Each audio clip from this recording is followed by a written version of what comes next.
et bienvenue dans le JT d'actualité juridique de la revue Fiduciaire pour l'édition de ce mercredi 17 novembre. Nous nous intéresserons aujourd'hui au déplafonnement du loyer commercial, à la vente avec faculté de rachat et à la mise en place d'un contrat engagement jeune.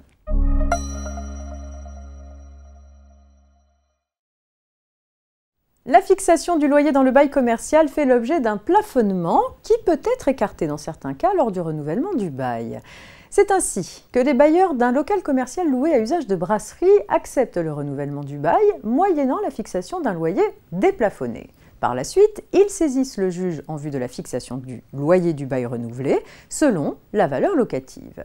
Selon eux, le déplafonnement du loyer est justifié du fait de l'agrandissement d'une terrasse extérieure exploitée sur une autorisation d'occupation du domaine public accordée et renouvelée depuis des dizaines d'années car elle constitue une modification notable des caractéristiques des lieux loués. Pour s'opposer à la demande de déplafonnement, le locataire objecte que l'extension de la terrasse n'est pas une modification des caractéristiques des locaux loués, dès lors que cette terrasse ne fait pas partie de ceux-ci. Le juge lui donne raison. Installée sur le domaine public et exploitée en vertu d'une autorisation administrative, cette terrasse ne fait pas partie des locaux, de sorte que son agrandissement ne constitue pas une modification des caractéristiques des locaux loués, justifiant un déplafonnement.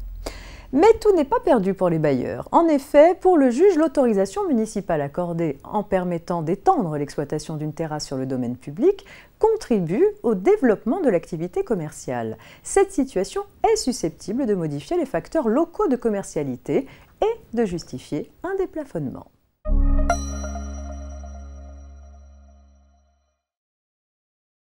Actu fiscal à présent avec l'affaire suivante. Une société acquiert auprès de particuliers des biens immobiliers à usage d'habitation par contrat de vente avec faculté de rachat. Dans ce cadre, elle propose aux personnes en situation de surendettement de céder leurs biens à un prix inférieur à sa valeur vénale, le contrat offrant au vendeur la possibilité de reprendre son bien dans un délai de 18 mois contre le versement du prix de vente initial majoré de 13%. Pour l'administration fiscale, la somme correspondant à la différence entre le prix de revente des biens à leur ancien propriétaire et leur prix d'achat constitue en réalité une prestation de service fournie par la société consistant à réserver au vendeur la possibilité de récupérer son bien dans un certain délai. Cette somme doit donc être soumise à la TVA. Cette analyse est confirmée par les juges.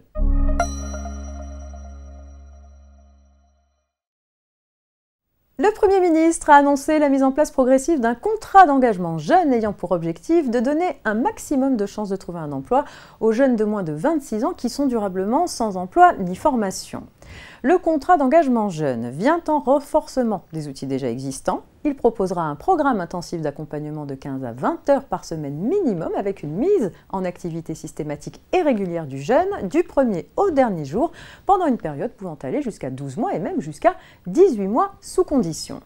Chaque jeune sera accompagné par un conseiller de mission locale ou de Pôle emploi qui restera son référent tout au long de son parcours.